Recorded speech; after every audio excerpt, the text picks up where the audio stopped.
ikastetxeka, berdin. Norbanakako ikastetxeka eta irunak egiten badure, ikastetxeka da... Baina zuek ikastetxean izan eman bazaudetenak ikastetxeka parte hartuko dut. Hortaz aparte, beste lan bat inoko badu eta beste izen batekin egin baita. Baina zuen kasuan, egin bizi ikastetxeka eta gero, sortze bali maia gehiago, ongitorea izango dira. Baina ja norbanako izan sartuko dira. Hau da, gela baten balioa daude taldetako laulan, horietako bat ikastetxe bezala eta beste irunak danak ikastetxe bezala.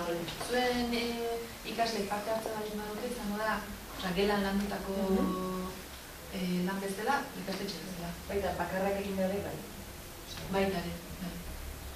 Ikastetxe bezala izan amate bali baduteak formulario hortan, ikastetxe bezala. Beste kontuak izango ditzake, gure eskolan talde guztiek ez dute parte hartuko dute, lau talde. Eta gero, laugarren mailako